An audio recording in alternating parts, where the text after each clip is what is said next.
გამარჯობა მეგობრებო, ჩვენო თანამემამულეებო. პირველ რიგში მე მინდა ძალიან დიდი მადლობა გადაგიხადოთ იმისთვის, რომ გამონახეთ დრო და მოგზადეთ. მე ძალიან კარგად ვიცი, რომ თქვენთვის ეს შეიძლება ძალიან მარტივი არ იყოს, ამ დღეს სამუშაო დღე არის და მაინც მოახერხეთ გადადეთ თქვენი საქმეები და მოგზადეთ. მე მინდა ასევე ძალიან დიდი მადლობა გადავხადო ჩეხეთის გენერალურ კონსულს, რომელმაც დაგვიტყო ეს დარბაზი და ასევე ძალიან დიდი მადლობა მინდა გადავხადო საქართველოს პრემიერის ბატონ ირაკლი არიბაშვილს იმისთვის, რომ ძალიან დიდი სიამოვნებით და ძალიან დიდი სიხარული დათანხმდა ამ შეხვედრას. თქვენ როგორც მოგეხსენებათ, ბატონ ირაკლის ჰქონდა ძალიან წარმატებული ვიზიტი ამერიკის შეერთებულ შტატებში, ჰქონდა შეხვედრა უმაღლეს დონეზე პრეზიდენტთან, ვიცე-პრეზიდენტთან, ჰქონდა სხვა ძალიან მნიშვნელოვან პირებთან შეხვედრები. ცოტა ხნის წინ მას ჰქონდა გამოსვლა ძალიან საინტერესო და წარმატებული ფოტოშოპის კოლუმბიის უნივერსიტეტში და აი დღეს თქვენთან თქვენ წინაშეა. ალბათ ბატონ ირაკლი მოგესალმებათ და შემდგომ ჩვენ შეგვიძლია გავაგრძელოთ ჩვენი საუბარი კითხვა-პასუხის რეჟიმში. აქ მიკროფონებიც არის, ესე რომ ვისაც სურვილი გექნება, შემდგომ აიძიეთ ხელი და დაგითხრათ სიტყვას. და ძალიან დიდი თხოვნა იქნება, რომ ბევრი ვართ შეკრებილი და კითხვები 2-2, 3-3 არ დავსვათ, თითო კითხვით შემოვიფრაგლოთ, რომ მაქსიმალურად ყველას მიეცეს საშუალება თავისი აზრის გამოხატვის. ძალიან დიდი მადლობა ბატონ ირაკლი. დიდი მადლობა. დიდი მადლობა, მართლაც ემოციებს ვერ მალავ. მინდა გითხრათ, რომ ერთ დროს მეც ვიყავი ჩვენი სამშობლოდან შორს სასული ევროპაში. მაშინ სწავლის გასაგრძელებლად მე ვიყავი საფრანგეთში და მე ძალიან კარგად მესმის და ძალიან კარგად ვიცი, მე მაქვს გამოცდილი თუ რა უნდა მძიმეა იყო შორს ჩვენი სამშობლოდან და მე ვიცი ის გზნობა, რასაც ქვია ნოსტალგია საკუთარი სამშობლოს. ჩვენ ქართველებს გვაქვს საოცარი სიყვარული საკუთარი სამშობლოსადმი. თითქოს რაღაც უხილავი ძალა ყოველთვის გვეკაჩება და ყოველთვის გვეძახი ჩვენი სამშობლო და ჩვენი მიწა-წყალი. მე მართლაც მიხარია, რომ დღეს მომეცა საშუალება მოსულიყავი აქ თქვენთან და ეს რაღაც მცირე დრო გამოვიყენოთ იმისათვის, რომ ითხრათ ჩვენი სათქმელი, გაგიზიაროთ ჩვენი ხედვა თუ როგორ გვესმის ჩვენი სამშობლოს განვითარება, სად ვართ დღეს, სად ვიყავით გუშინ და სად უნდა ვიყოთ ხვალ. მე ასევე მსურს თქვენი ხედვა გამიზიაროთ. მე ძალიან მინდა გავიგო რა გაწუხებთ თქვენ. მე ძალიან მინდა გავიგო და მოვისმენთ თქვენგან რჩევები. იმისაც, რომ კიდევ უფრო ასე ვთქვათ გავაუმჯობესოთ ჩვენი ასე ვთქვათ ჩვენი პოლიტიკა და კიდევ უფრო მეტი გავუგოთ ჩვენს ქვეყანას. პირველ რიგში მე მინდა შეხვედრის ორგანიზატორებს დიდი მადლობა ვუთხრა. თითოეულ თქვენგანს ვუთხრა დიდი მადლობა ბრძანებისთვის. მე მართლაც მიხარია, რომ მომეცა საშუალება, როგორც აღნიშნე, შეხვედროთ დღეს. და იმედი მაქვს, რომ ჩვენი შეხვედრა მართლაც საინტერესო წარიმართება და როგორც აღნიშნე, ერთმანეთს გავუზიარებთ ჩვენს მოსაზრებებს, ჩვენს ტკივილს, ჩვენს სიხარულს, ჩვენს სამშობლოზე, მის მომავალზე. ვიცი, რომ ინტერესი დიდია, ზოგადად იმის თაობაზე თუ რას აკეთებს დღევანდელი ხელისუფლება, რას ვაკეთებთ ჩვენ, იმისაც, რომ საქართველოს გავხადოთ უკეთესი ადგილი ჩვენი მოქალაქეებისთვის. მე მზად ვარ, რომ აბსოლუტურად გულწრფელად გესაუბროთ ყველაფერზე, რაც თქვენ გაწუხებთ, რაც თქვენ გაინტერესებთ, რაც ჩვენ გვაწუხებს, როგორც ხელისუფლებას, თუ როგორ უნდა განვითარდეს ჩვენი საქართველო და როგორ წარმოვიდგენია მისი მომავალი. მე როგორც აღნიშნე, ძალიან კარგად მესმის თუ რას ნიშნავს თითოეული სიტყვა, რომელიც საქართველოსთან შენამდე აღწევს. მე მახსოვს კარგად როგორ მახარებდა ჩვენი ქვეყნის თითოეული წარმატება და როგორ განვიზდიდი მის თითოეულ მარცხს და წარუმატებლობას. მაშინ როცა ევროპაში ცხოვრობდი, როცა შორს ვარ ზოგადად სამშობლოდან, მის წარმატებას და მარცხიც ეს შენი ქვეყნის წარმატება და შენი ქვეყნის მარცხი. მე ასე მიმაჩნია და მე ალბათ დამეთანხმებთ ყველანი რომ ეს ასე უნდა იყოს. ეს არ არის მარცხიან წარმატება რომელიმე ხელისუფლების ან ხელისუფალის, არამედ ეს არის ჩვენი ქვეყნის წარმატება და ჩვენი ქვეყნის წარმატება.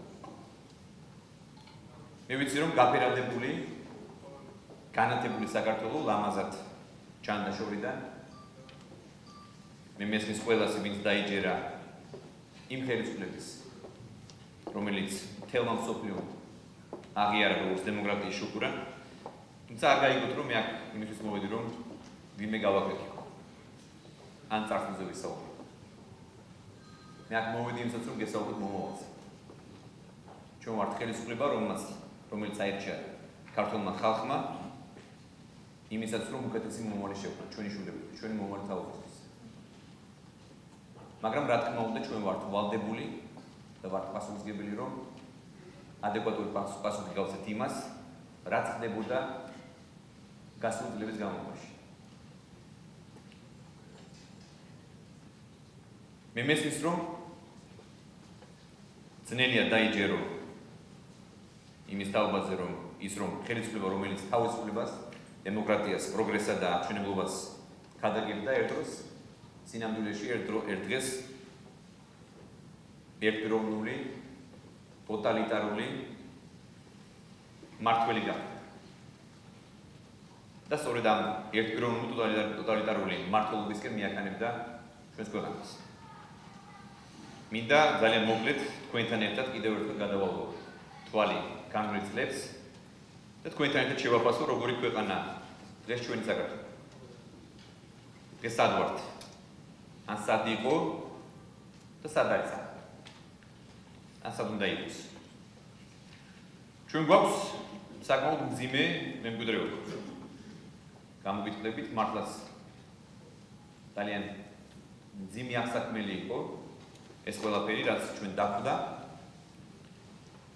მართალია, ასე ვთქვათ, წინა ხელისუფლებამ თავის პრიორიტეტად დაისახა ქვეყნის მოდერნიზაცია, რომელიც წინააღმდეგი ჩვენ არ ვართ და შეუძლებელია იყოს ვინმე წინააღმდეგი და შეუძლია ვინმეს არ უყარებდეს ქვეყნის წარმატება, ქვეყნის წინსვლა, მაგრამ ამან არ უნდა შეიწიროს ბევრი რამ.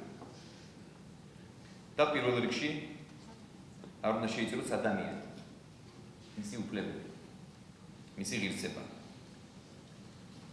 თქვენ კარგად გასწავლოთ, რომ მსოფლიოში ეძრა პატიმრების წამების კადრება არჩევნებამდე.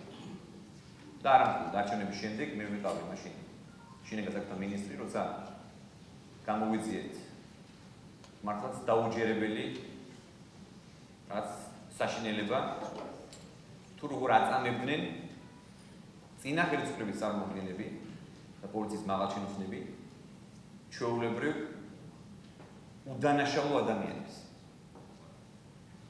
მე ამ კადრების გადმოცემა ნამდვილად არ შემიძლია, იმიტომ რომ ეს არის არნახული ტანჯვა და წამება ადამიანების საკუთარი თანამოქალაქეების.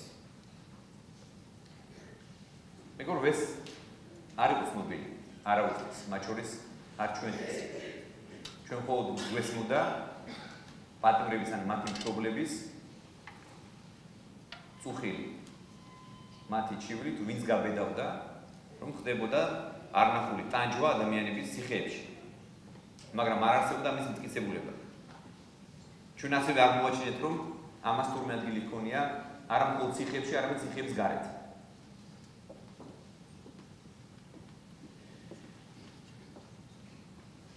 ჩვენ ვნახეთ, რომ ამას ჰქონდა სამწუხაროდ ჩვენ და საუბედუროდ სისტემური ხასიათი.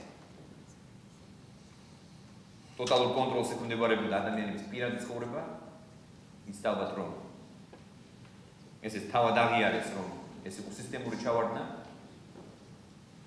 მასობრივად ხდებოდა საკუთრების წარქმევა ხელისუფლებამ მთლიან დაკონტროლებდა ტელევიზიებს. განსაკუთრებულ სასტიკით ხდებოდა მშვიდობიანი მანიფესტაციების დარღვევა. სხვა შორის მე მინდა გითხრათ, რომ დღეს მაგალითად ყოფილ მინისტრს, ფინანსთა მინისტრს და ყოფილ პრემიერს ვანო ერობიშვილს მიესაჯა თავისუფლ საქმით. დამოუკიდებელი სასამართლოს პირობებში. სწორედ საქმე ეხებოდა 26 მაისს ჩადენილ არნახულ სისასტიკეს საკუთარი მოქალაქეებისადმი გამოჩენილს. იცავთ, რომ 100-ზე მეტი ადამიანი დააკავეს მაშინ და აწამეს. და 5 ადამიანი უბრალოდ ამ მანიფესტაციის დარბევის დროს გარდაიცვალა. და ამის შემდეგ მოიგონეს რაღაც ლეგენდა, მოიფიქრეს, რომ თითქოს ეს ადამიანები თავისით გარდაიცვალა. ზოგის გარდაცვალების მიზნად დაასახელეს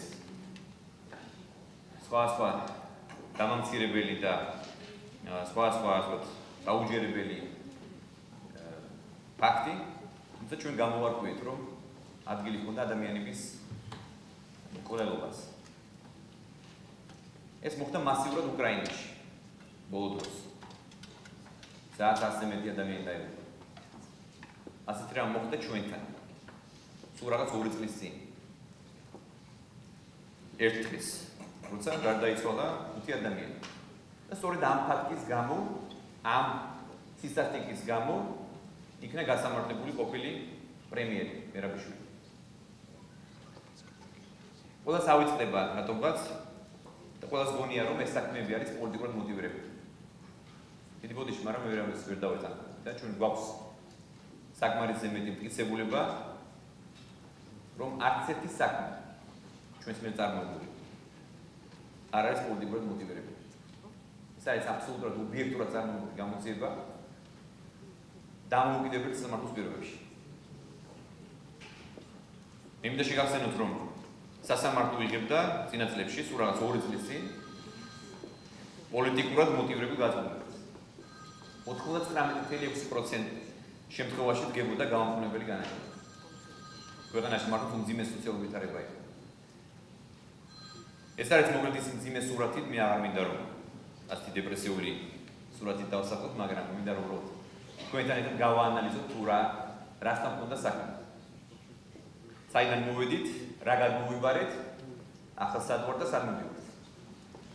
მიზანი სწორედ ეს იყო, რომ თქვენთან ერთად კიდევ ერთხელ თვალი გადაგვეღო არც თუ ისე შორეულ წარსულისთვის. აი ეს ქვეყანა გადმოვიბარეთ. უპას მეგობრებო. მიუხედავად ამისა, ჩვენ გაცილებით მეტ პროგრესს მივახციეთ, ვიდრე ვინმე წარმოედგინა. ერთია, როცა რაღაცას აკეთებს ადამიანი, ამ შემთხვევაში ხელისუფალი, მაგრამ მეორეა, რასაც ვერ გადმოვცემთ, ან ასე ვთქვათ, არ გვაქვს სათანადო კომუნიკაცია ხალხთან. ან იგივე უცხოეთში არის. და ადამიანებს აქვს განცდა, რომ თითქოს არაფერი არ კეთდება, ან ცუდად კეთდება. ჩვენ ვართ ის ხელისუფლება, რომელსაც გაათავისუფლოს სასამართლო. მე სიამაყე შემიძლია გითხრათ. სასამართლოს დღეს აქვს აბსოლუტური დამოუკიდებლობა. თუმცა საკუთარ შემთხვევებში ჩვენ კიდევ ვხედავთ გარკვეულ ნიშნებს იმისა, რომ ყოფილი ხელისუფლების წარმომადგენლები ჯერ კიდევ ცდილობენ ამ უბრალოდ ჰქონდათ მცდელობა მოეხდინათ ზეგავლენა საკუთარ შემთხვევებში სასამართლოს გაწყვეტილებას. თუმცა ეს ალბათ დროებითია და ჩვენ მაქსიმალურად ვცდილობთ, რომ სასამართლოს დავიცვათ და რეალურად სასამართლო მოსამართლემ გაიგეს თავისუფლების ფასი. და თავად ბატონ გულაშვილის სიტყვები შემიძლია სიტყვების ციტირება მოვახდინო.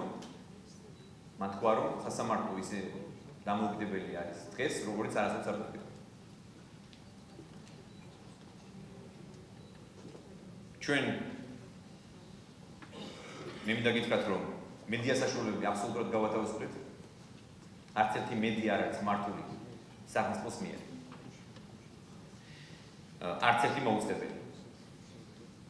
ასევე ჩვენ აღვდეთ წამება და არადამიან მოპყრობა ციხეებში, და არა მხოლოდ ციხეებში. არც ერთი ფაქტი არ დაფიქსირებულა მაშინ, რაც ჩვენ მოვედით ხელისუფლებაში. კერძო საკუთრებათა ბიზნესი არის აბსოლუტურად დაცული. ჩვენ გავათავისუფლოთ ბიზნესი ზეწოლისგან და სამწყო ჩარევისგან. მე მინდა შეგახსენოთ, რომ 9000-ზე მეტი ბიზნესი და ქონება, მათ შორის სახლები, იქნა ჩამორთმეული წინა ხელისუფლების დროს. ჩვენ ვუსხივდებით პირად ცხოვრების უფლებას და ამის დასტურია ის, რომ რამდენიმე თვის წინ უშუალოდ ჩემი ხელმძღვანელობით საჯაროდ იქნა განადგურებული 1000-ობით საჯარო პირის პირადი ცხოვრების ასაკული აუდიო და ვიდეო ჩანაწერები, რომლებიც პოლიტიკოსების, ჟურნალისტების, დიპლომატების, მათ შორის უცხოური დიპლომატების სასულიერო პირების შანტაჟსა და დაშინებას ემსახურებოდა წლების განმავლობაში. დღეს მე თამამად შემიძლია გითხრათ, რომ ადამიანს აღარ ეშინიათ ჩვენი ანუ ხელისუფლების. არამედ პირიქით მათ აქვთ იმედი. დღეს საქართველოში აღარ ეშინიათ პოლიციის. იცდავთ, რომ მაშინ როცა მე მინისტრი ვიყავ, მე გავაუქმე ორი სადამჭერო გამოყილება, რომელიც გამუდმებით დევნიდა ხალხს. ჩვენ ჩავატარეთ მართლაც უპრეცედენტო დემოკრატიული არჩევნები, რომელსაც ძალიან მაღალი შეფასება მოჰყვა საერთაშორისო ორგანიზაციების, ჩვენი მეგობრების და პარტნიორების მხრიდან. და რა თქმა უნდა, ჩვენი მთავრობა არის ანგარიშვალდებული პასუხისმგებელი ქართველი ხალხის წინაშე, ჩვენი მოქალაქეების წინაშე. სახელმწიფო პოლიტიკა გახდა სწორედ ადამიანზე ორიენტირებული. ჩვენ ეს განვაცხადეთ, რომ ჩვენთვის მთავარი ღირებულება არის ადამიანი. ჩვენ ადამიანზე ორიენტირებული ხელისუფლება და ჩვენ ის უკვე დავამტკიცეთ. ჩვენს მიერ წარმოებული პოლიტიკა. ზოგადად ნათქვამია, რომ ჩვენმა საქმე უნდა წარმოგვაჩინოს. არ არის აუცილებელი ყოველთვის ზედმეტი ასოთ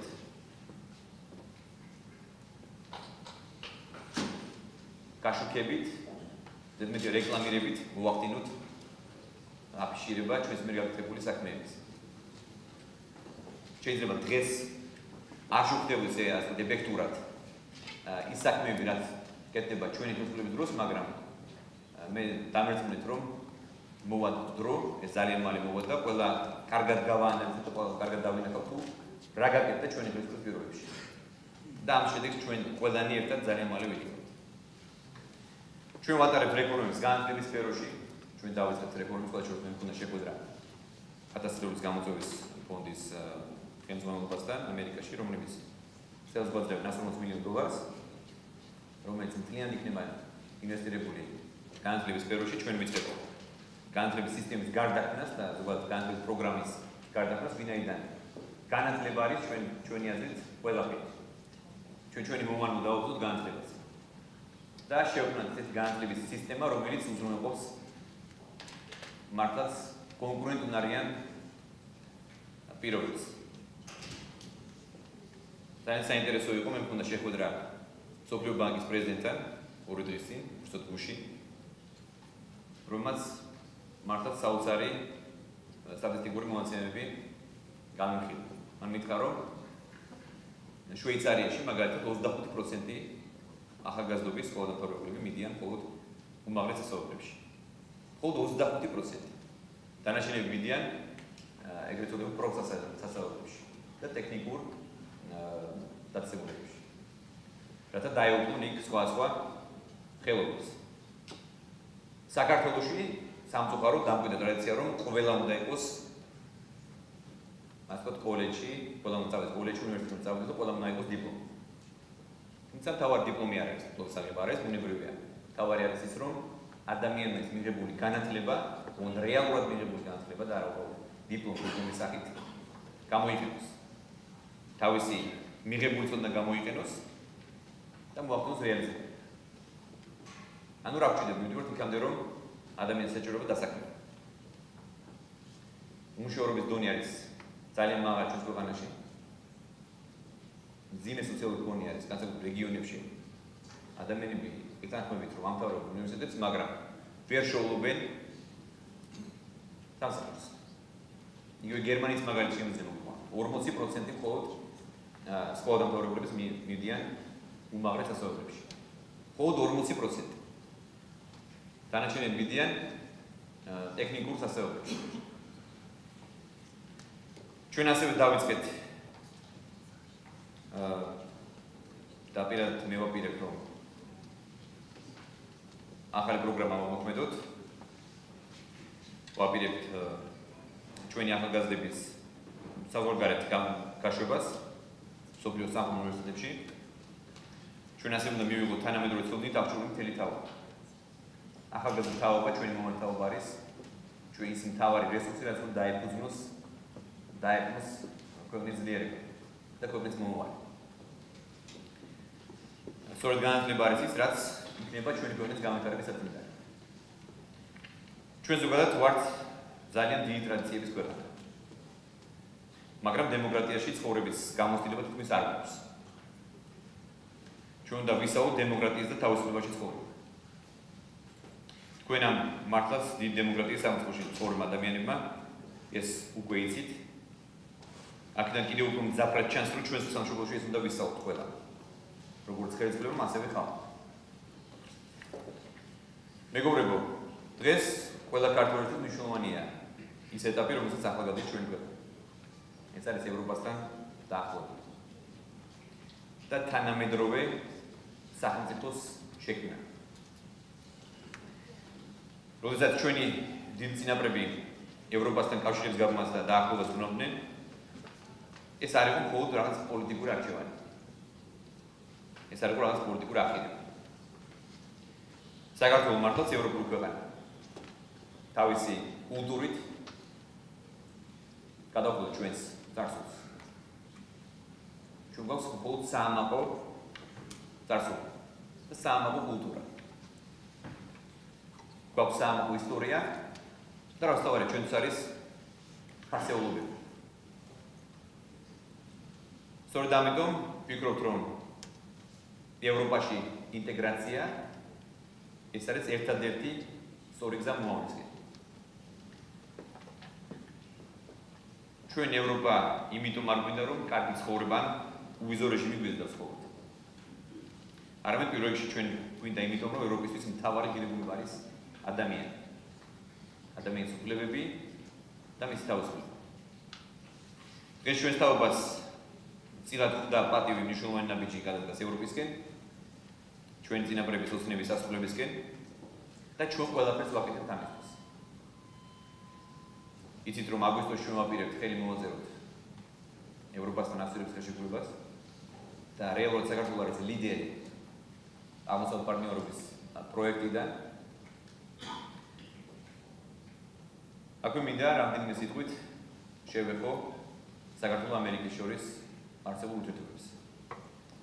საქართველოს დამოუკიდებლობის აღდგენის დღიდან მოყოლებული ამერიკელი ხალხი ყოველთვის მეგობრობის და დახმარების ხელს გვიწვდის და ყოველთვის ჩვენს გვერდით დგას. ჩვენ ამას ყოველთვის ვგრძნობთ. ჩვენ გვაქვს ძალიან კაფეოდ გამოხატული პოლიტიკური მხარდაჭერა ამერიკის ადმინისტრაციიდან, ხელისუფლებიდან. ჩვენ კარგად ვიცით მეგობრობის ფასი. ქართველები.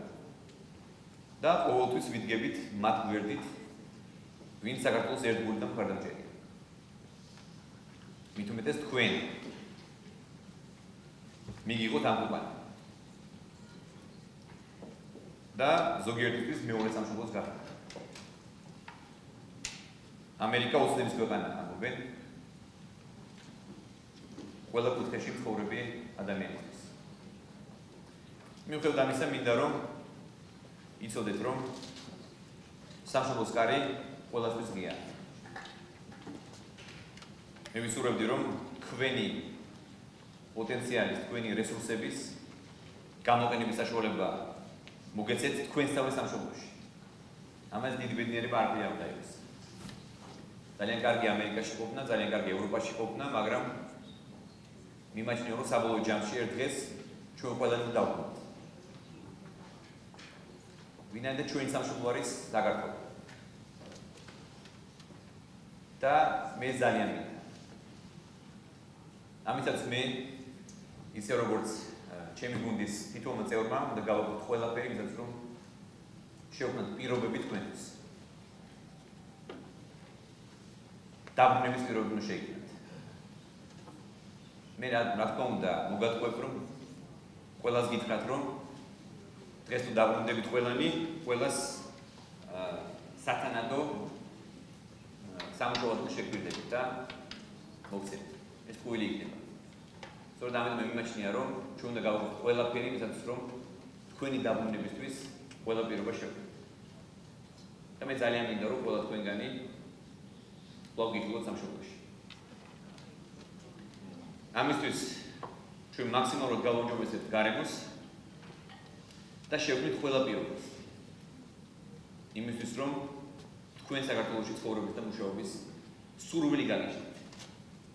ძალიან ძნელია როცა ადამიანს აქვს სურვილი დაბრუნების, მაგრამ ვერ გუნდება, იმიტომ რომ მას არ აქვს სათანადოდ უზრუნველყოფილი სამუშაო ადგილი, ვერ წაეღოს თავის ოჯახს, თავის შვილებს, ვერ მისცემს სათანადო განათლებას და ძალიან ძნელია. და მე ვგზნობ ამ პასუხისმგებლობას. იმ პასუხისმგებლობას, რომელიც მე მემკვიდრეობით. ანუ მე გულისხმობ ხელისუფლებას. მე მინდა ყველას გისურვოთ წარმატებები, მინდა გისურვოთ მშვიდობა და მინდა გისურვოთ ყველას ერთად სამშობლოში დაბრუნება. ძალიან მადლობა. მე დარწმუნებული ვარ, რომ დარბაზში კითხვები იყო, მაგრამ ძალიან ბევრ კითხვას თქვენი სიტყვით და თქვენი გამოსვლით უკვე პასუხი გაეცა. ამ დარწმუნებული ვარ, კითხვები მაინც დარჩენილია და დიდი სიამოვნებით მოვისმენთ თქვენს კითხვას. დარწმუნებული ვარ, ეს წარმატებული ვიზიტი საბოლოო წერტილს დაუსვამს ნაციონალური მოძრაობის მიერ გაფიარებულ კამპანიას, რომელიც დღემდე ცდილობს ამერიკის შეერთებული შტატების საზოგადოების თვალში სააკაშვილის რეჟიმი წარმოაჩინოს ვარდისფერ ფერებში. ამასთან ერთად მე დარწმუნებული ვარ და ღმრთ წამს იმისა, რომ თქვენ ახალი მთავრობის როგორც ხელმძღვანელი საქართველოს სტრატეგიას ააგებთ არაპირადი გამორჩენის საფუძველზე, რომელსაც ადგილი ჰქონდა 9 წლიანი სააკაშვილის რეჟიმის დროს, არამედ გათვალისწინებული იქნება საქართველოს გეოპოლიტიკური კანონზომიერება. ამასთან ერთად ქართულმა საზოგადოებამ ჩვენივრად იცის, თუ რა მნიშვნელოვანი წვლილი შეიტანა ამერიკულ ქართულმა იმიგრაციამ ქართული ოცნების ხელისუფლებაში მოსვლაში. ყოველგვარი გადამეტების გარეშე მე მინდა ხაზი გავუსვა, რომ ეს იყო სამთრო სასიცოცხლო ბრძოლა, რომელსაც ბრძოლა თითოეული სახელისათვის, ბრძოლა თითოეული გვარისათვის, რომელსაც ნაციონალური მოძრაობა აწარმოებდა როგორც ქვეყნის შიგნით, ასევე ქვეყნის ფარგლებს გარეთ. მიუხედავად ამისა, არსებული სირთულეებებისა, დაკოლებებისა, გარკვეული დაშინებებისა, ქართულმა ემიგრაციამ გამოიჩინა არნახული ერთსულოვნებისა და პოლიტიკური სიმტკიცის ნებისმყოფა და პირწმინდა დაამარცხა ნაციონალური მოძრაობა 2012 წლის ოქტომბრის არჩევნებში.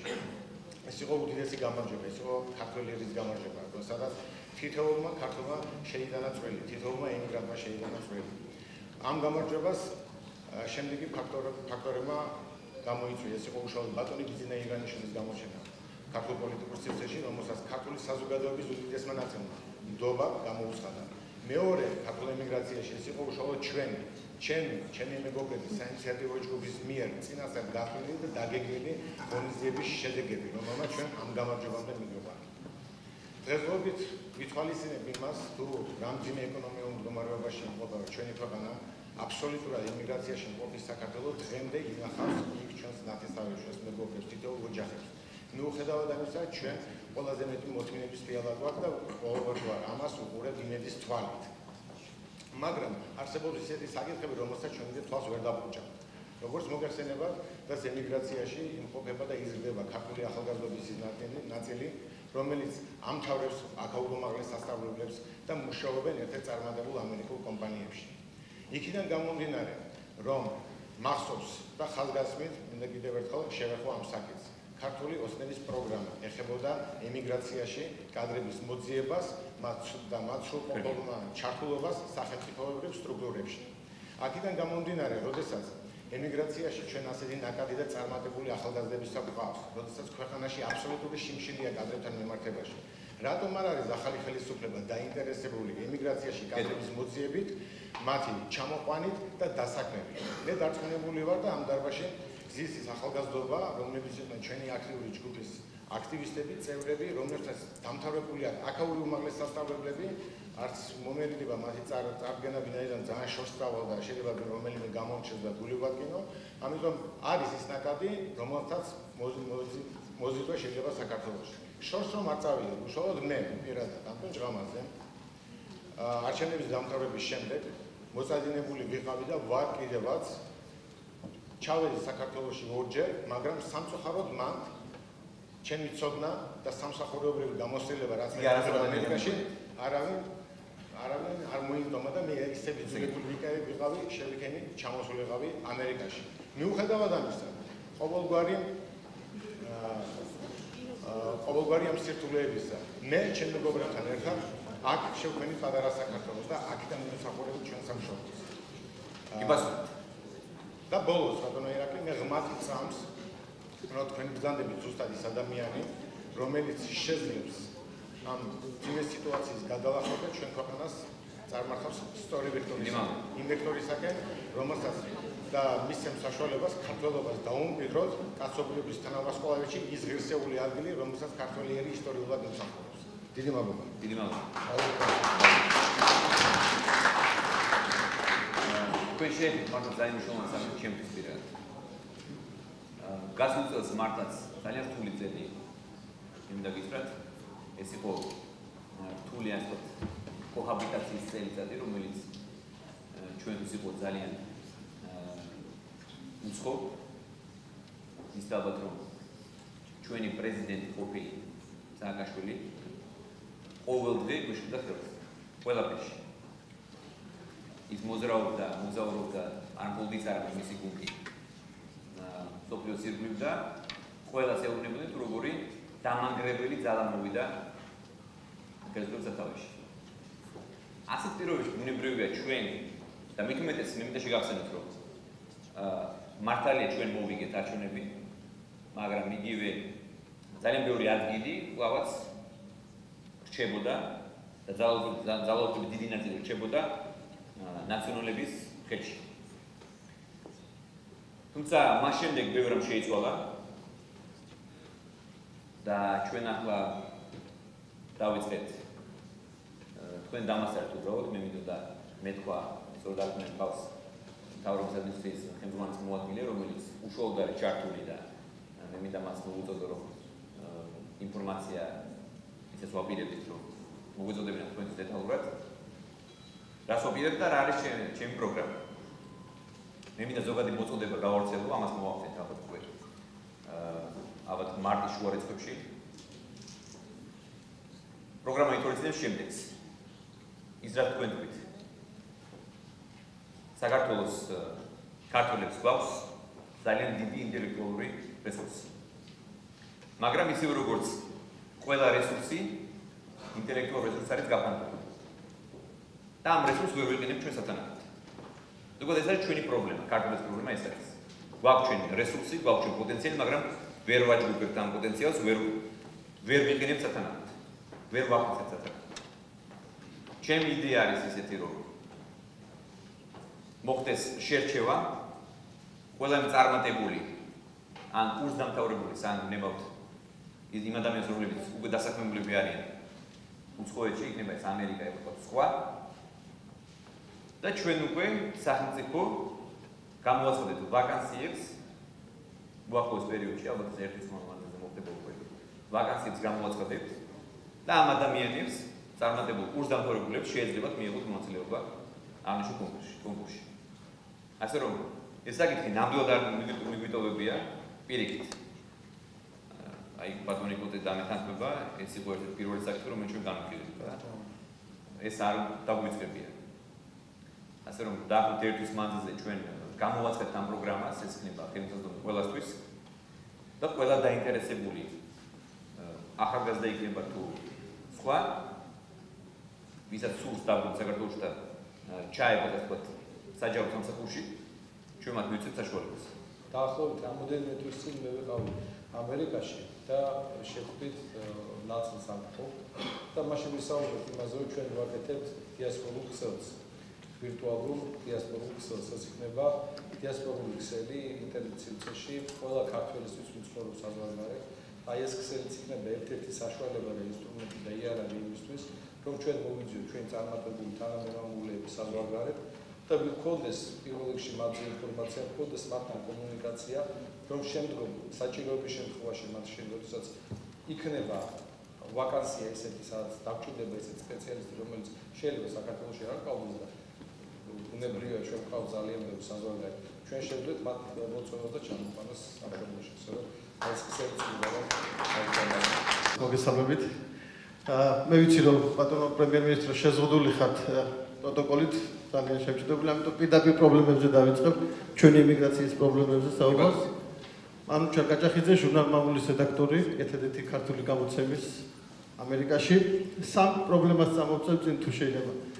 პირველი, თქვენ გქონდათ უმაღლესი დონის შეხვედრები. ოდესმე დადგება თუ არა დღის წესრიგში ამერიკასთან საქართველოს ვიზის ლიბერალიზაციის საკითხი. ეს პირველი შეკითხვა. მეორე, გასული წლებით ჩვენ დავინახეთ, რომ ძალიან არასასიამოვნო, ზოგჯერ სასაცილო სახე მიიღო ორმაგი მოქალაქეობის ისევ დაბრუნებამ საქართველოს მოქალაქეებისათვის, ვინც ჯერ ამერიკის მოქალაქეობა მიიღო და შემდეგ ისევ უნდათ დაბრუნება. ეს პრეზიდენტთან წერილის დაწერა და რაღაც გარკვეულ პრივილეგირებულ სახე მიიღო. ეს იმ ფონზე, როცა ჩვენ ქვეყნის მოქალაქეებს ვკარგავთ და შეიძლება გენოფონდი 25 წელიწადში რა იქნება, არავინ არ ვიცით. მესამე საკითხი, ეს ჩვენ გქონდა ბატონ მინისტრთან პირადად საუბარი და მე მინდა რომ ეს ახლა უკვე მაღალ დონეზე წამოვწიოთ. 10 წლის განმავლობაში მე მუშაობდი ამერიკაში ქართული საფლავების მოძიებასთან დაკავშირებით. 91 ქართული საფლავი არის მოძებნილი აქ, დაკარგული, რომელიც რკინის ფარდის გამო ცნობილი ქართველები, რომელიც სრულად იძლევა მის საშუალებას, რომ ლევილზე არანაკლებ უმაღლესი დონის პანთეონი მოეწყოს ამერიკაში. პრინცი გიორგი მაჩაბელი, ალექსანდრე ქართველი, მიხეილ გრიგორაშვილი, კოლია ქვარიელი, სოფლიო ჩემპიონი, გიორგი მე-12-შვილი, თამარ ისლამინა გრუზინსკაია, სამეგრელოს ორი თავადი, გურიელი, ლევანი და უჩო. და უამრავი კიდე ასეთი. ჩვენ კარგავთ უახლოეს ხანში თუ დროზე არ მივიღეთ გადაწყვეტილება სოფლიო ბესტსელერის ქართველ ავტორს გიორგი პაპაშვილის საფლავს, რომელიც დაკრძალული არის კერძო მამულში. თვითონ იმ მამულმა სამჯერ შეიცვალა ფლობე და დიდი შანსია რომ ჩვენმა ქვეყანამ აი ასეთი დიდი წერლის საფლავი, romlis წიგნი 20 მილიონი ტირაჟით არის გაყიდული, 14 ჯერ გამოიცა. მე 15 ჯერ მამულმა გამოსცა ახლა და მე დაუტოვე პროტოკოლის სამსახურს და გადმოგცემენ ამ საჩუქას, მისი საფლავი შეიძლება დავკარგოთ. ეს არის ის სამი პრობლემა, რომელზეც დღეს მინდა რომ შეგაწყვეტოთ. უვასწრებთ. დიდი მადლობა. სამწუხაროდ მე ახლა გავიგეს ამ პრობლემის თაობას და მე ალბათ მომაწვევ ინფორმაციას ყავს. და ამ პრობლემის გადაწყვეტა შეგვიძლია ჩვენ ძალიან მარტივად შეგვიძლია ამის გადაწყვეტა, ბოლო საკითხიდან დავიწყებ.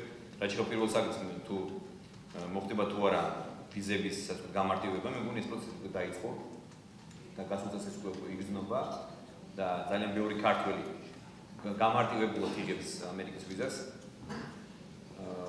ასე რომ ამართლებს ჩვენ მუშაობდა, ჩვენ აქტიური მუშაობა ქონდა ამერიკის საგარეო გატარებული მუშაობა ამერიკის საერთაშორისო კარტის პარკში, ამერიკის საქართველოს კარტის პარკებში. მოხალხეებს შეეხება, მე ვიცი რომ რაღაც უფლები არსებობს და ჩვენ შეგვიძლია თუ გაქვთ რაიმე კონკრეტული იდეები ან მოსაზრებები, თუ როგორ უნდა დაიხვეწოს აღნიშნული კანონი, ჩვენ შეგვიძლია ეს მაგალითად დავაკეთოთ.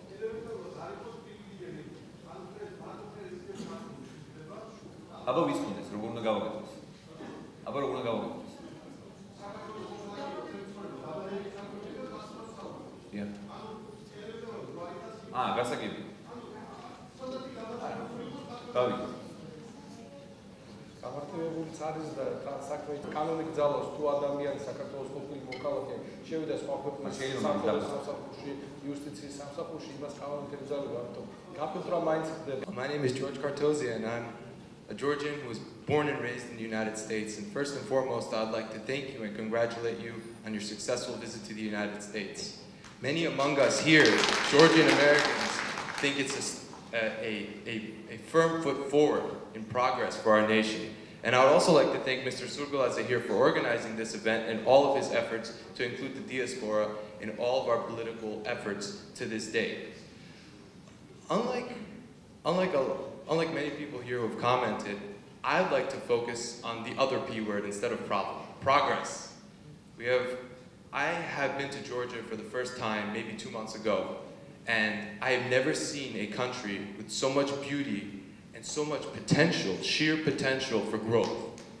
We have so much to offer the world, and my question to you tonight is, sir, what steps is our government taking to encourage foreign direct investment into Georgia? Thank you. Shall I answer in Georgian or English? Either, sir. You speak Georgian? Yes, I do, sir. I understand Georgian, but კი მე მესმის ქართული და ის უკაცრავად მე ცოტა 20 წლის უკვე კი საუბრობთ ქართულად ოჯახში კი მარა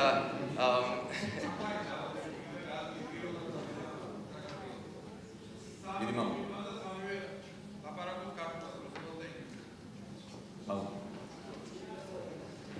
კარგი შეკითხვაა შეგვიძლია ქართულად გავარკვევთ მე ქართულად ჯობია რა გავარკვევთ რა შეიძლება თქვენ შეკითხვას მე მინდა გითხრათ შემდეგი რომ ჩვენ პრობლემებზე ვისაუბრეთ მაგრამ დრო გვაქვს იმისაც რომ ვისაუბროთ პროგრესზე და ვისაუბროთ განვითარებაზე მე შემიძლია ძალიან მოკლედ ვისაუბრო ამ ისაუბრას თუ რას ვაკეთებ და რას აკეთებს ჩვენი მთავრობა რომ მოვიდოს მეტი ინვესტორი მეტი ინვესტიცია მე პირადად ჩართული მინდა გითხრათ მეტი ინვესტორების მოზიარება მე ვიყავი პირველი ვიზიტი გავაკეთე ისრაელში სადაც მე შევხვდი ძალიან მსხვილ ებრაელ ინვესტორებს რომლებიც ჩამოვიდნენ საქართველოში ჩამოვიდნენ ორ კვირაში ჩამოვიდნენ საქართველოში და ჩვენ ვაკეთებთ Business forums.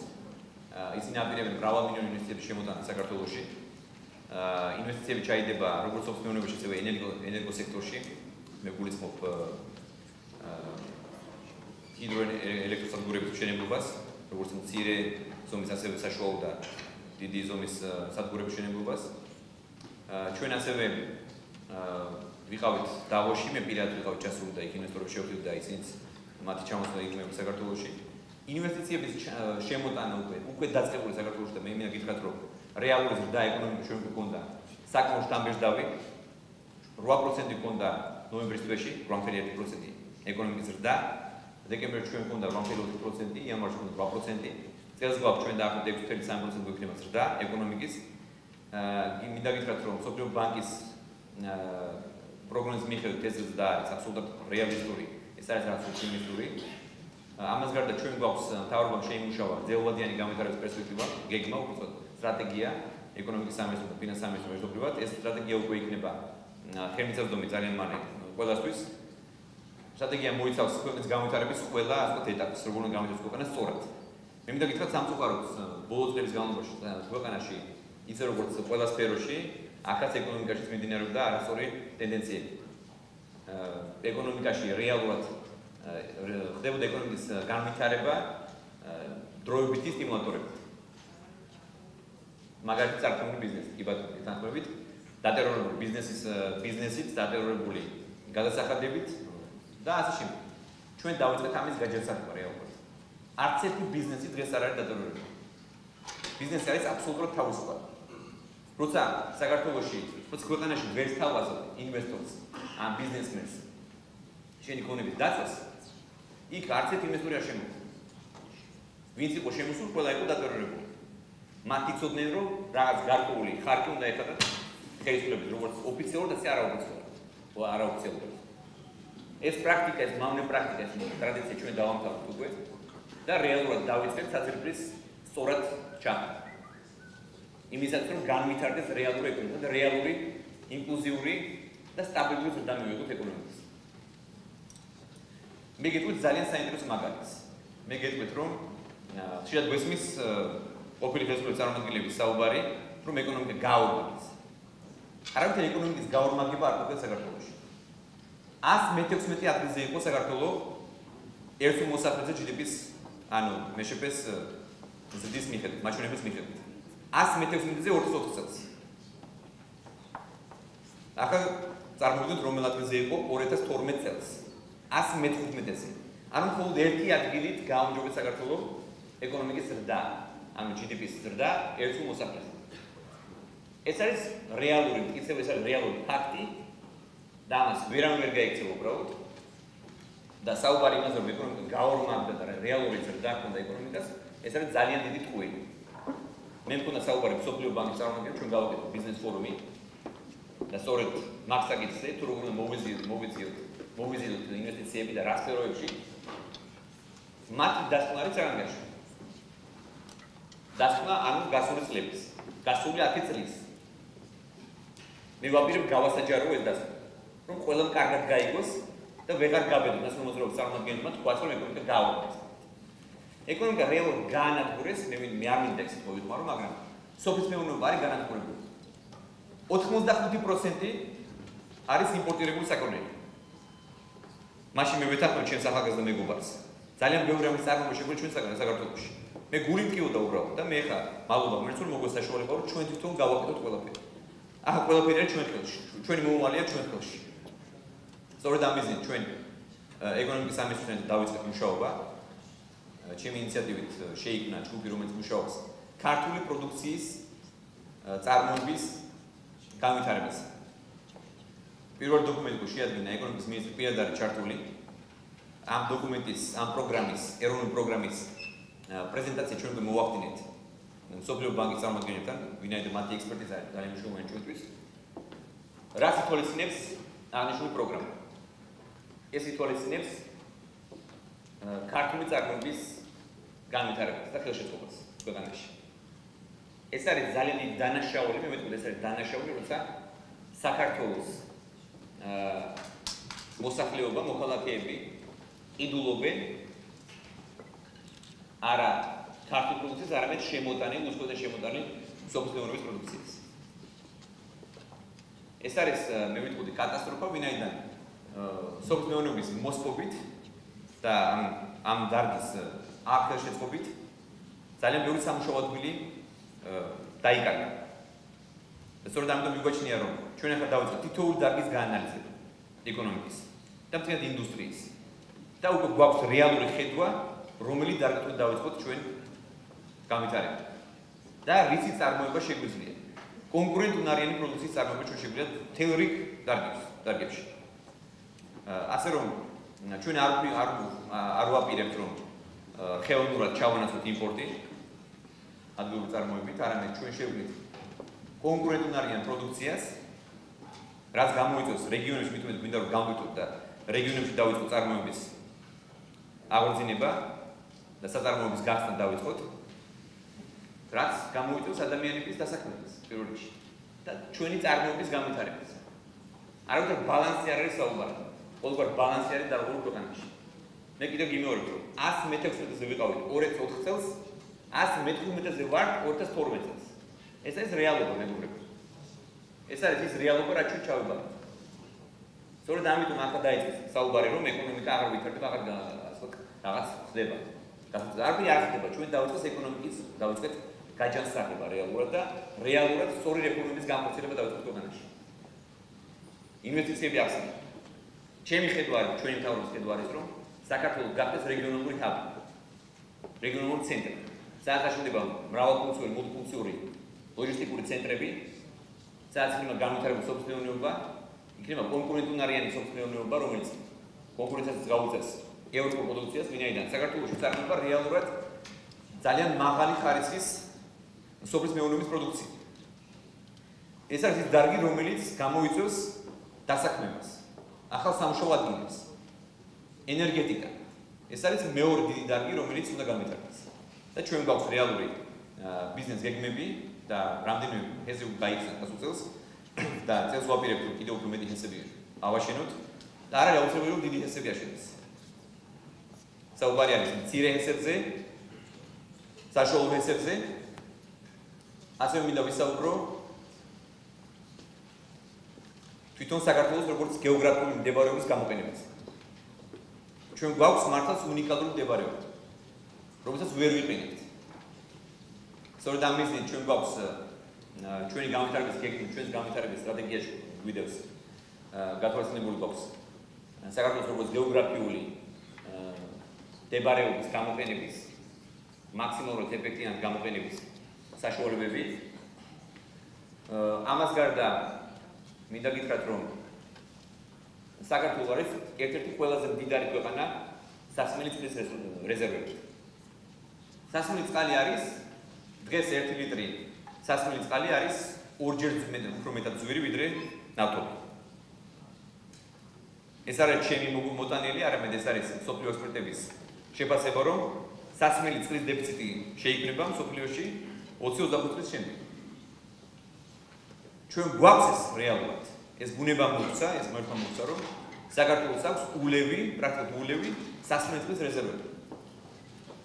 მე მინდა გითხრათ, რომ ჩვენ უკვე შევქმნით უწყლადშორისი კომისია, რომელიც მუშაობს წყლის სწორედ ამ სასმელი წყლის წარმოებაზე, რაც ითვალისწინებს საწარმოების გადამამუშავებელი ქარხნების მშენებლობას ქვეყანაში, რეზერვების შექმნას და რეალიზაციას.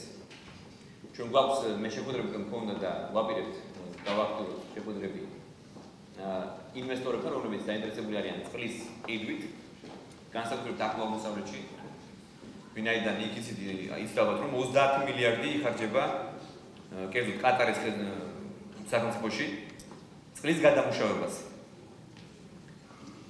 შეიძლება ვთქვით 30 არა, მაგრამ რამდენი მილიარდი იხარჯება წელიწადში წყლის გადამუშავებაზე. და ჩვენ ეს გვაქვს რეალურად. ჩინეთი ყიდულობს მაგალითად წყალს. მილიონობით და რამდენი მილიარდობით ლიტრად წყალს ყიდულობენ წელიწადში. ასე რომ ეს არის ის ხედვა, რა ჩვენს მთავრობას გააჩნია. ეს არის ოფის მეურნეობა, ეს არის წარმოება, ეს არის წყლის წყალი, ეს არის კომუნიკაციები, ტრანსპორტი, რომ ქვეყანა გახდეს რეალურად რეგიონალური ცენტრი. და არ იყოს საქართველოს მხოლოდ რაღაც პატარა ჭრილში დანახული.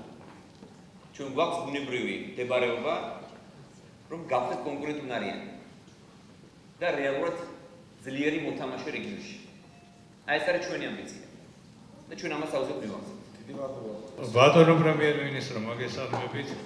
ქართული ოცნების აქტივის ერთ-ერთი წევრი, რომელიც გავაგზავნეთ ოქტომბერში. გარკვეულწილად ჩემ კითხვაზე ბატონი ჟღამაძეს თქვენ უპასუხეთ, მაგრამ მინდოდა მაინც მეთქვა, რომ როგორც თქვენ ამას წინათ აღნიშნეთ, გარკვეულ გულის გატეხას აქვს ადგილი ქართული ოცნების ამორჩევლებში აქტივის შორის, იმიტომ რომ ვიბრძოლეთ, გავიმარჯვეთ და ისევ კოლექტიური შიხიაშვილები რჩებიან კანდიდატებად შემდეგ არჩევნებზე. ადგილობრივებს მოგახსენებთ და ეხლა ბატონი კოტე კარგად იცნობს, ინა ასანიძე იყო აქ ჩვენთან ერთ-ერთი აქტიური აქტივისტი ამ ქართული ოცნების. კბილებით გავიტანეთ და თქვენ მოგეხსენებათ, როგორც აღნიშნეთ, რომ ამერიკაში გამარჯვება ცოტა სხვა არის, იმიტომ რომ აქედან რუსთავი ორის ეთერებით ჩანდა საქართველოს და გარკვეული მიზეზებით ჩვენ რა თქმა უნდა ვერ მივიღეთ მონაწილეობას ადგილობრივ არჩევნებში, მაგრამ იქნება ეს ერთი ადამიანი რამენაირად ადამიანი არ ვიცი ვინ არის და აი ბატონი კოტე მოგახსენებთ, იცნობს. გასაგები, კი ბატონო. ალო. საქართველოს მინდა მოგილოცოთ და ნაციონალებს მიუსამძიმროთ თქვენი წარმატებული ვიზიტი ამერიკის შეერთებულ შტატებში. ეხლა ისევ რეალურად უფრო კარგად გავიაზრე თქვენი გამოსვლა ატლანტის საბჭოზე. მოლოდის გადააჭრა. დიდი მადლობა. მაგრამ ერთი შეკითხვა მაქვს, რომელიც ეხება არამედ მარტო არამედ ეხება თუ არ ვცდები 9200 საქართველოს მოქალაქეს. ორგზის დარბეული ჩემ ძმას და მე ამერიკის მოქალაქეს აგვაქვს ბიზნეს საკუთრება.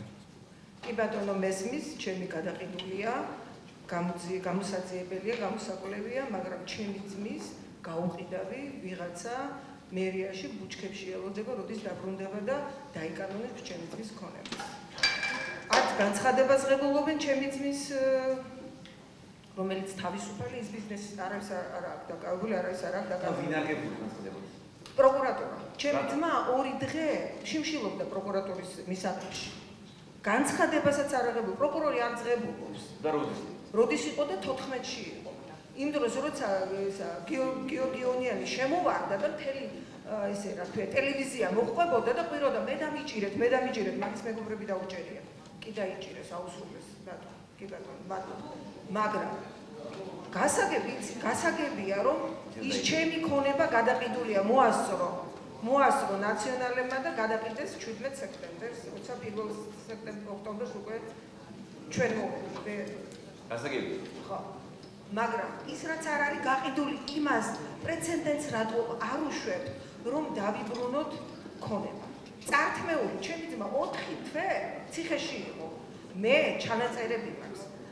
ახალი გარემოება არის იმისა, რომ გამოძიება დაიწყოს. ჩანაწერები მაქვს კაკალაშვილ დეპუტატ გურამ კაკალაშვილთან შევდიოდი დიქტოფონით. და ჩანაწერები მაქვს, როგორ მევაჭრებოდნენ, როგორ შენი ამერიკელ ქმარს ვერ დაგირწმუნებია, რომ გამანთავისუფლოთ შენი ძმა, რომ ვაჩუქოთ. რა დავწერო მეკითხები? დააწერინე ვჩუქნის საქართველოს სახელმწიფოს. ეს ჩანაწერი მაქვს. მე ყველაფერი მას აბსოლუტურად დოკუმენტებით ამაქვს გამაგრებული ჩემი მოთხოვნა. არავინ ყურადღებას არ მილიონი განცხადება შევიტანეთ. კი ბატონო, ჩემი მესმის გადაყიდულია. მე დავამტკიცებთ, რომ ეს უკანონო მყიდველია, მაგრამ ჩემი ძმის საკუთრება ხო თავისუფალია. რატო არ უბრუნებენ? დაუშვით პრეცედენტი. მოგვეც Facebook-ზე 95% ითხოვს არასოდეს არ ყოფილი სამართლიანობის აღდგენას. თქვენ დაუშვით პრეცედენტი. გვაჩვენეთ როგორია სამართალი. დიდი მადლობა. გეტყვით. მადლობა. უნდა გიპასუხოთ ხა? დოქტორ სვად მომიწევს, მაგრამ მე შევეცდები აგისახოს. მე ვაღიარებ, რომ შეიძლება ის მოლოდინი რაც ჰქონდათ მოსახლეობაში, მოქალაქეებს, ეს მოლოდინი ვერ გამართათ ასე უცებ და ამისთვის არსებობდა ობიექტური მიზეზი. ეს ერთ წელიწადში ვერ მოხდება, იმედად დაგარწმუნდით. 300,000 ადამიანი გაასამართლეს ბოლო 9 წლის განმავლობაში. და 9,000 ქონება ეს დაახლოებით მიახლოებით ციფრია. ანუ უცად არ ვიცით ახლა რამდენია, შეიძლება 9,000, შეიძლება 10,000, შეიძლება უფრო მეტია. თითოეული ამ საქმის გამოძიებას, ხელახლა გამოძიებას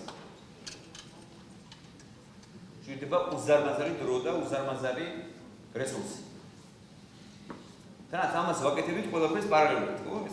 უნდა გავაკეთებინა ასე პოლიტიკური სტაბილურობის უნივერსია, რაც ჩვენთან არ იყო. იყო ეს არნაკლი და ავაცახსენებელი კოაბიტაცია. და იყო ძალიან რთული სიტუაცია. და არ ვიცით რეალურად და სწორედ ახლა ამას სწავლობს პროკურატურა. ეს 9,000 ქონება, ეს პირობითი ციფრია, ხო, 9,000 შეიძლება უფრო მეტია. თანხმობრივად რამდენად არის ასე ვთქვათ, გამოსახული, ხო? რა თანხაზეა საუბარი? ამ ვალდებულების აღება დღეს სახელმწიფოს შეუძლიათ თუ არ შეუძლიათ? სახელმწიფო ჩვენს ქვეყანას. ჩვენ ვართ დაქირავებული დღეს საფუძვლად, თუ ემსახურებთ ქვეყანას. მაგრამ ჩვენ ვართ ვალდებული, რომ უთხრათ პასუხი და სიმართლე ჩვენს მოქალაქეებს. მათ შორის მათ, ვინც დაკარგეს ქონება. მე მინდა ასევე შეგახსენოთ, რომ უმეტეს შემთხვევაში ყველა ეს ქონება იქნება გადაყოლებული ნოტარიუსის წესით და სასამართლო განსაკუთრება არსებობს თითოეულ საქმეზე. ძალიან რთულია. ეს ნიშნავს, რომ ჩვენ სასამართლოს განაჩენი რომ გავაბათილოთ, მანამდე მივიდეთ. აქ მთელი ეტაპია გასაუბრებელი. ძალიან რთული, მე ძალიან კარგად მესმის, რომ თქვენ შეაძლოა გააქვთ კითხვა ბუნებრივი, ეს არის ბუნებრივი შეკითხვები. თქვენ თქვით პასუხს ჩვენგან. და ჩვენ ვართ ვალდებული აგიხსნათ, დაგისაბუთოთ თუ რატომ გაჭიანურდა ეს პროცესი. პროკურატურა ახლა იცით ალბათ, რომ იქ ჩვენ მთელი ცვლილებები მოვახდინეთ, უკვე არაერთხელ. დაზიანებული იყო ყველა სისტემა აბსოლუტურად. პოლიცია, პროკურატურა, ყველაფერი აბსოლუტურად, ყველა ინსტიტუტი. ახალი ხელმძღვანელობა პროკურატურის სწავლობს ამ თითოეულ საკითხს, ამ საქმეებს.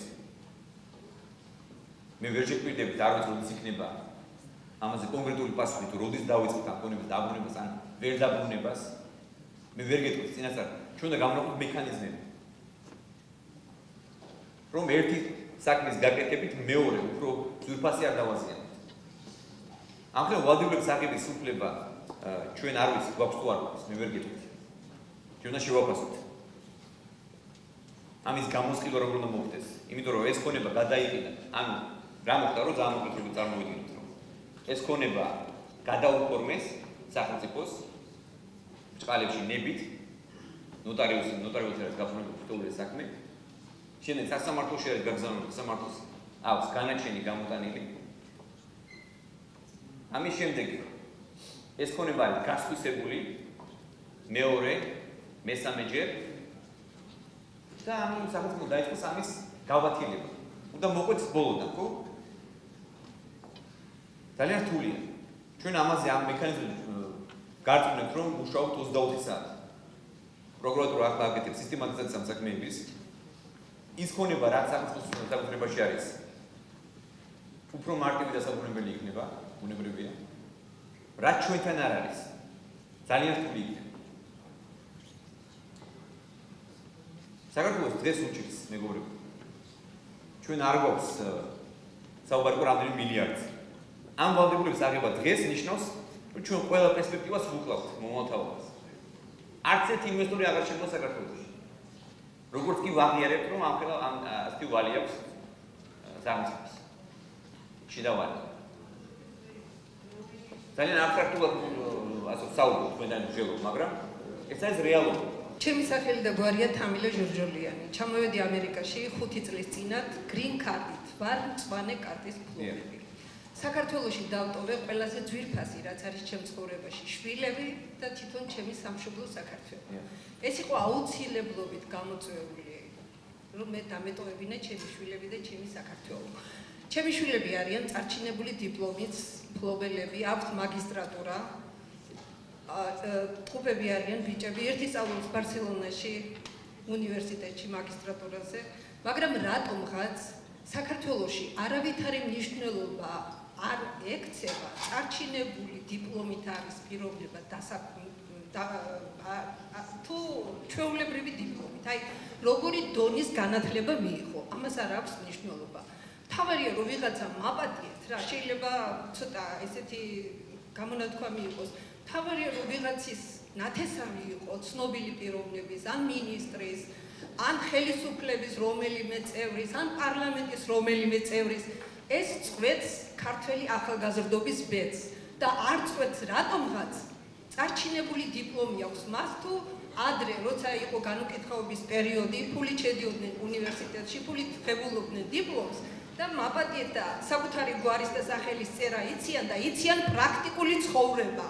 იციან პრაქტიკული ცხოვრების გაკვეთილები, ქუჩის კანონები, ცოტა თავხედობა, ცოტა აი როგორ გამოვთქვა, არ ვიცი. რატომღაც ეს განსაზღვრავს ქართველი ახალგაზრდობის ბედს. ჩემი შვილები ნაბიჯს ვერ დგამენ. მე დავტოვე ჩემი შვილები შეგნებულად საქართველოში. მე მინდა რომ ჩემი შვილებმა საქართველოში შექმნან ოჯახები, ჩემი შვილიშვილების დაბადების მოწმობაში ჩაიწეროს დაბადების ადგილად საქართველო და არა ამერიკა და ჩემი შვილიშვილები იყვნენ ნამდვილი ქართველები. აი მე რა უნდა ვქნა? მე ვიბრძოლო, მაპატიეთ რა. დავამთავრო შეკითხვა. მე ვიბრძოლო რომ ჩემი შვილები წამოვიყვანო ამერიკაში და აქ იზრუნონ მათ პერსპექტივაზე, მომავალზე, თუ მექნეს ჩემი საქართველოს მთავრობის იმედი, რომ ისინი საქართველოში იპოვიან თავის ადგილს. მაპატიეთ ძალიან ნერვიულობ, იმიტომ რომ მე ვარ ქართველი დედა და მთელი ჩემი ცხოვრება მობილიზებულია საქართველოსთვის და შვილებისთვის და მაპატიეთ არ ვამბობ ზედაპირულად საქართველოს მომავლისთვის. გამერცხული.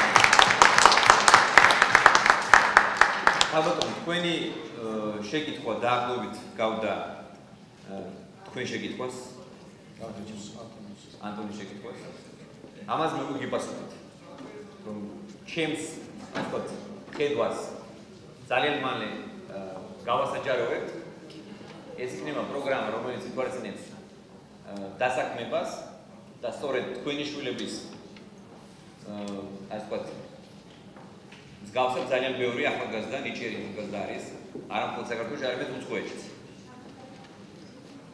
და ეს ინფორმაცია იქნება საჯარო, გასაჯაროდება, დაიწყება გამოცხადება კონკურსები.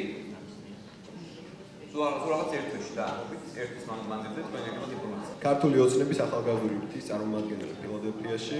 ძალიან მოხარული ვარ ჩამოვწანეთ ამერიკაში. თქვენ ამ ძალიან ბევრ კითხვას გააცით პასუხი, ძალიან ბედნიერი ვარ. მადლობა რომ შეხვდით, დაგვაფასეთ და მოგვეცით იმის საშუალება რომ გაგსაუბრებოდეთ. მე მაქვს თქვენთან ერთი თხოვნა და ერთი შეკითხვა. პირველ რიგში თქვენ განაცხადეთ, მაგრამ მაინც მინდა გთხოვოთ, რომ უფრო დიდი დოზით გააშუქოთ გაკეთებული საქმე, რადგან ხედავ რომ ძალიან ბევრი კეთდება და ამას ხალხი ვერ ხედავს, მით უმეტეს ემიგრაციაში. მე ხო რა შეიძლება კითხვას, მე მინდა შეგეკითხოთ კონკრეტულად ბიზნესის თაობაზე. მე მინდა ერთი მაგალითი მოგიყვანოთ, მცირე შესავალს გავაკეთებ. 2011 წელს ივნისის დასაწყისში მამა ჩემი, მამკა იობაშვილი და კახაბერ ყველაშვილი იქნენ დაკავებულები პროკურორი ჯარდი ციკლაურის გან დღესდღეობით მერაბიშვილის პროკურორი იყო 6 თვე ისინი ციხეში 9 მილიონი ლარი გადავიხადეთ და შემდეგ გამოვიდნენ. ნუ კონკრეტული თემა გავიარეთ, მაგრამ მინდა გკითხოთ, მე არ ვითხოვ დღეს და ხვალ გადაჭრას, მე ვხედავ რა მდგომარეობაში არის ჩვენი სამშობლო, თუ როგორ ჭაობში არის დღესდღეობით ძველი თარობიდან გამომდინარე. უბრალოდ რა გეგმა გაქვთ? რა გეგმა საყალბეთ საერთოდ მიდის თუ არა ამაზე საუბარი შიდა სამზარეულოში? აპირებთ თუ არა წართმაულის დაბრუნებას გარკვეული დროის შემდეგ, როცა ამის საშუალება იქნება და როგორ? მადლობა. მადლობა. ამაზე მეგობრები ვისაუბრეთ ჩვენ და კიდევ ერთხელ მე მინდა გითხრათ, რომ ამ მექანიზმებზე მუშაობთ ახლა. როგორ მუშაობს ახალեցის ამას? ახლა სისტემატიზაცია სამსაკითხების. Good evening, Prime Minister. ამას მუშაობთ ახლა. და მე ამათ უბრალოდ განმარტებ, ეს სირთულეები რაც ახლავს ამ ბიზნესის დაბრუნებას. მოგვიწევს ალბათ თითოეული საკითხის შესწავლა, თითოეულის გავლა და მე მინდა რაღაც განმარტო კიდევ. ბატონი ბიძინა ივანიშვილის გამოჩენა პოლიტიკაში და მისი გამარჯვება ქართულ ხალხთან ერთად იყო მართლა სასწაულის თვალს.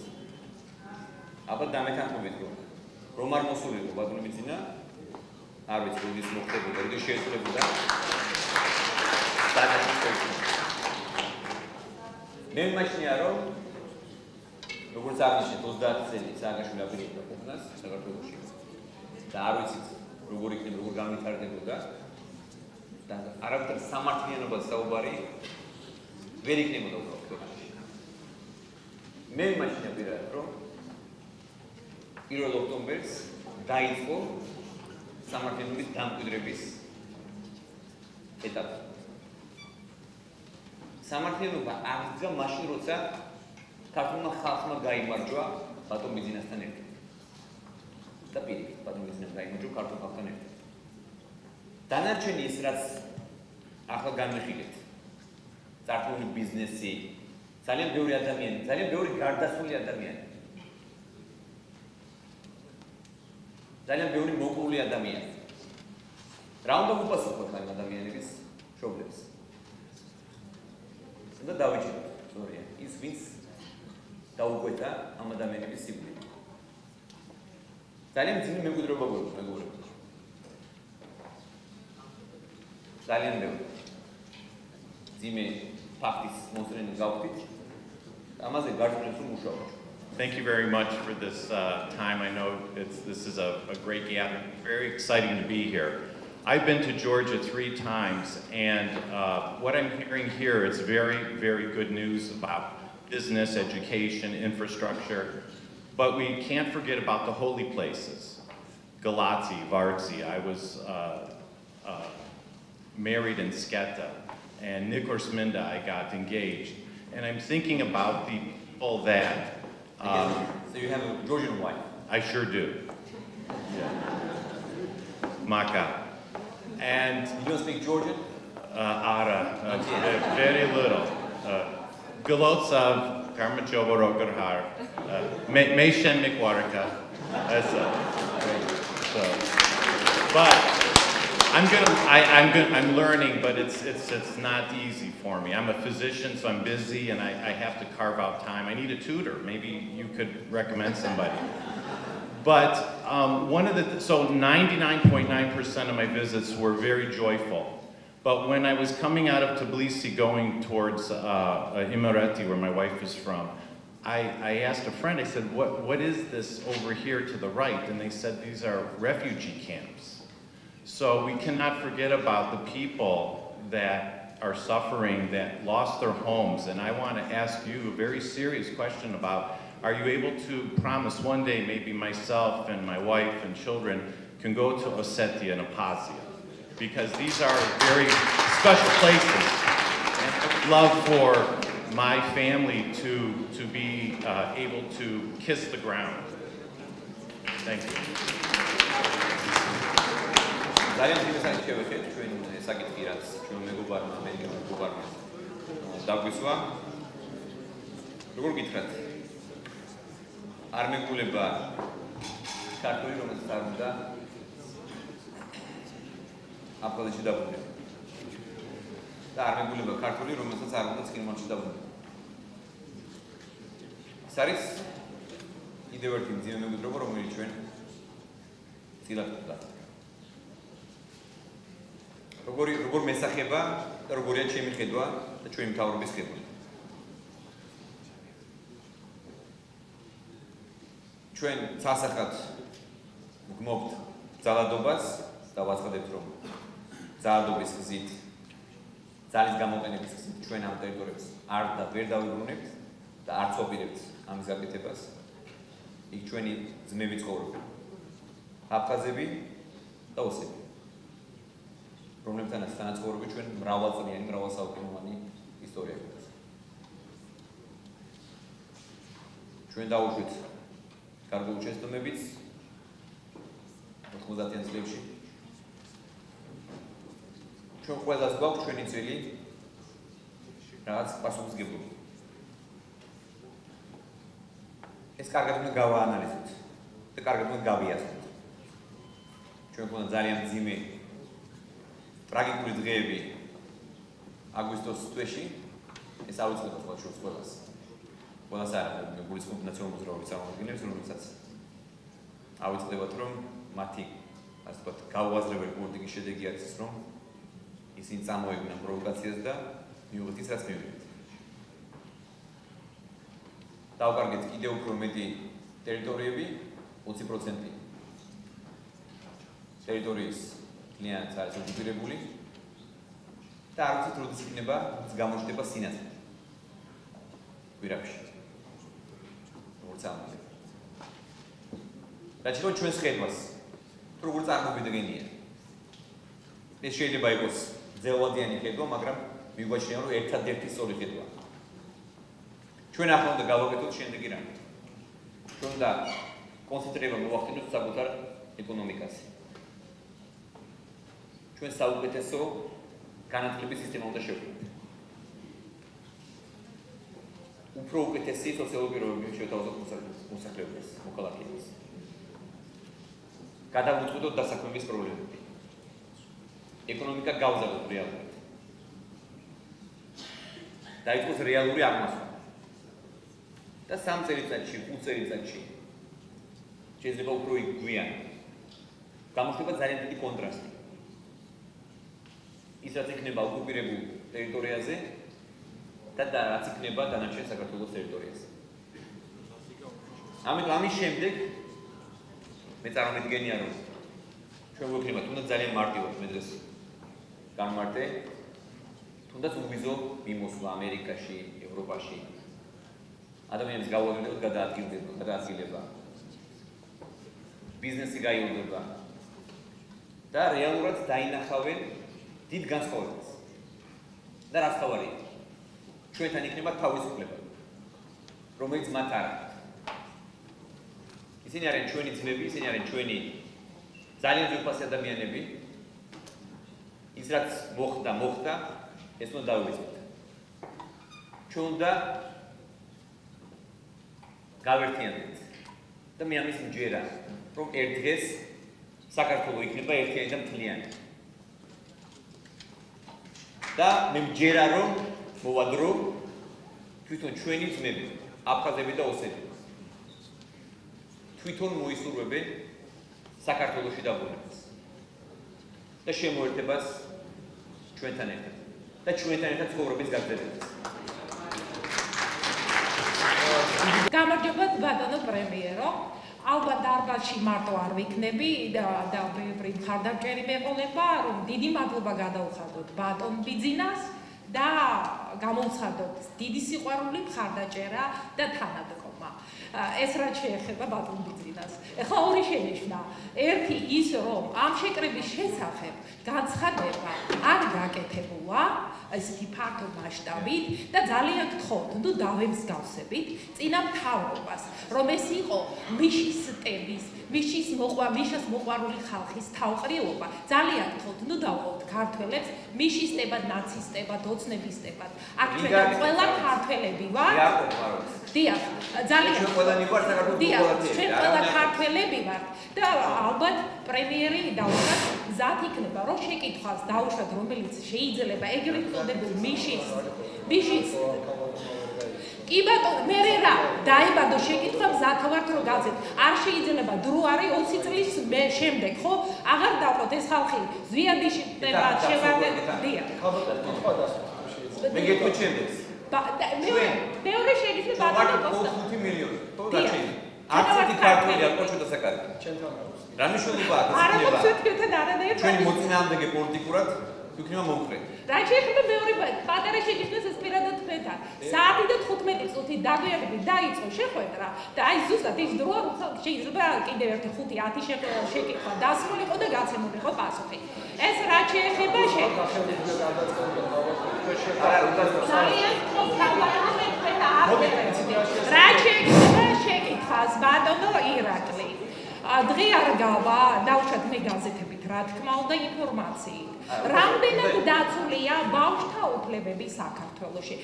ნახე რომ ბავშვთა უფლებათა კონვენციის წევრი საქართველოს 1994 წლიდან არის. აი სულ ეხლა გუშინდელ გაზეთში იყო რომ 12 წლის ბავშვი დაიკარგა, მე აღმოჩნდა თორმე გათხოვდა და ესე. რამდენად თქვენ საფრანგეთში ვსწანდებოდით ამერიკაში და ალბათ ნებისმიერ ქვეყანაში რამდენ მათხოვარ ბავშვს შეხვდებით ქუჩაში. უნდა იცავდეს თუ არა ამ ბავშვების უფლებას ვინმე და როგორმე მოხდეს თუ არა რაღაც ჩარჩოებში, რაღაც კანონებში ამის ჩასმა, იმიტომ რომ ეს ბავშვები ჩვენი თვალინდელი. მადლობა. დიდი მადლობა. უკაცრავად თუ შეიძლება. არა, ერთად თუ შეიძლება.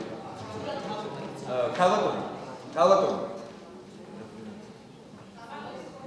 მე მინდა გთხოვოთ, რომ ერთი დაზუსტება შევიტანოთ. თქვენ თქვით, რომ 1 საათის დაგვიანებით დაიწყო შეხვედრა. მე მითხრა რომ 7 საათი მოსული იყავი. დიახ, 6 საათი შეკრება გამოცხადებული, რომ შეიძლება ორგანიზატორების ბრალია ეხლა ბოლო 7 საათამდე გრძელდებოდა ხალხის მოსვლა, ეს ჩვენი ესე ვთქვათ, ხასიათიდან გამომდინარე, 6-ზე რო ვიტყვით 7-ზე ძალიან ბევრი ადამიანი შემოგემართა ბოლოს. როსტომ დეგანოიძე საჩხერიდან, მეთღევე ინჟინერი ბატონო ირაკლი. მე მადლობა მინდა მოუხადო ბატონ ბიძინას, ქართველ ხალხს, იმისთვის რომ გააკეთეს სწორი